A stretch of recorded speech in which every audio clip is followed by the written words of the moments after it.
Did you know that today is International Guide Dog Day, a day dedicated to celebrating guide dogs all over the world and recognising the role that they play in assisting people who are blind or visually impaired? Absolutely. And while the hadith on owning a dog is clearly is Islamically very clear, many of us fail to appreciate just how amazing guide dogs are, both in their intelligence, but most importantly, in the contribution that they make to their owners in aiding their independence and mobility. That's right. Islam Channel always seeks to support the voice for the voiceless. And tonight, here on Living the Life, is our duty to remind you of the positive, significant development in recent years.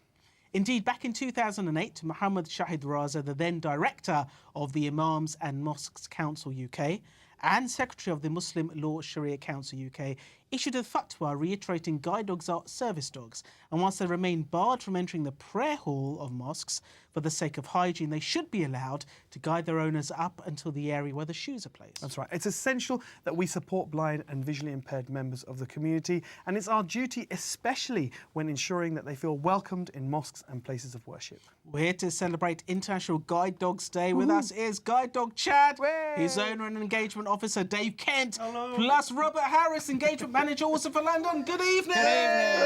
Good evening. How are you guys? We're great. Great, good to be here. It's great to have you on the show. Now, first of all, we Chad. have to introduce Chad. He is such a lovely guy. Look at him, just relaxing down there. Come on, up you get. Hello, Chad. You're the first doggy we've had on Living the Life. That's right, Chad. 500 and something shows, and you're the first mutt. Yeah, there he is. You can't say much. He's lovely, isn't he? He's very, very friendly. We met earlier before the show. If we could start with yourself. You are, of course, visually impaired. Can we ask you, was that something you were born with, or is it something that developed during your lifetime? I was born with a condition called bilateral congenital cataracts. That means that I had cataracts on my eyes before birth, right? And which poses a number of problems as a baby. They were operated on, which gave me enough vision, salvaged enough vision in one eye, that I went through my childhood with a reasonable degree of vision. Right.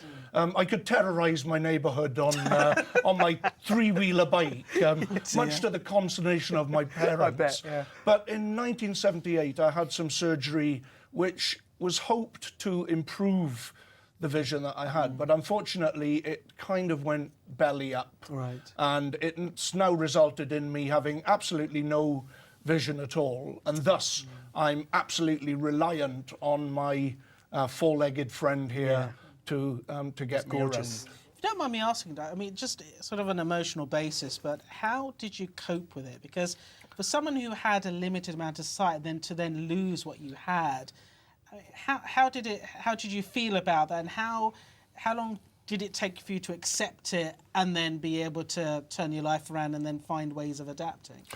Well, first of all, I'm very blessed to have lived the life that I've lived.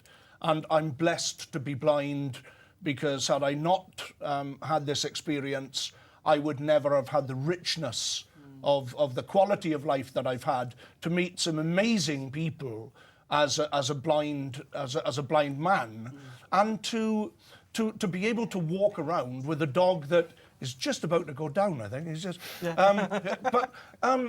It did take a bit of getting used to. It would do. It's bound to. People deal with their sight loss in many different ways because everybody is different. There is no one person that's like another. But for me, there was a few peaks and troughs, but essentially I made sense of my world, and now I'm passionate about the quality of life that my contemporaries have. And to make sure that they have as rich a life and as blessed a life as I'm able to lead. Fantastic. Rob, if I could bring you in. I mean, we're hearing about how important guide dogs are. Are guide dogs, I mean, they're a phenomenon that we've seen in the UK, and growing up in the UK, it's something that anybody here would have seen growing up. Are they known all around the world? Because today's International Guide Dogs Day, isn't it? That's right. It's a day to celebrate guide dogs across the whole of the world. I believe there are over 80 Guide Dog Federation training schools over the world in over 20 countries. So they are worldwide. You will see the harness similar to this around the world on a dog. And I think that's a really nice symbol to tell people that this is an assistance dog and its owner requires some extra help. Well, would you tell us about guide dogs, the training? How do you select dogs, for instance? There's particular breeds Obviously, you don't go for Chihuahuas. No, it has been known. But a Chihuahua is a very big dog, but seen from a long way away.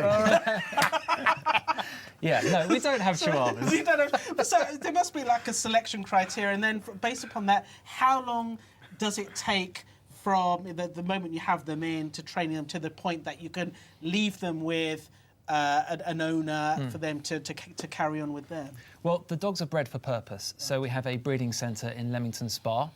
And it's quite a technical, scientific skill to breed them, but we've got them just right, we think. And you usually find that the most common is a Labrador Retriever cross. That's what you see, certainly. That's exactly You used to right, see quite a few Alsatians. Yeah, a back, few back German in the Shepherds. 70s and the 80s, yeah, German Shepherds. Yeah, yeah. But now it does tend to be Labradors. That's doesn't it? right. We think we've got the breeding stock just right, and Yeah. these are a great breed to train because they just want to please, and that's why they're so lovely. And then the training period they go through, the first part is a year when they're puppy walked, and that's about them getting used to the environment. So in London, for instance, they'll be taken on the tube, they'll be taken out on the bus and walking the busy streets because it's a very different environment, London, Yeah, as I'm of sure you course. know, to lots of other different cities. And then training can last anywhere between 6 to 8 months. And when they get to the age of 2, usually they're at the right age where we can begin to match them to its potential owner. So it's not a case of here's a guide dog, here's a vision in per person, let's put the two together. I was going to ask that. There must be some chemistry, right? Yeah. Because I suppose not every match is made in heaven. There right, has Dave? to be to make the partnership Yeah, viable. yeah. Absolutely. So it is a bit of a kind of a dating matching game where the dog is selected for you on a number of criteria, sort of what kind of work do you do, what kind of transport do you use, do you live in a family, do you live in a flat, does the dog need to travel on the underground in London, for example? Yeah. And if that's the case, then it's very likely to be using escalators. So it's finding a dog that's prepared to work on an escalator. So it's quite a kind of, as Rob says, it's quite a scientific matching process, but one that works and one that is tried and trusted since 1931 in this country.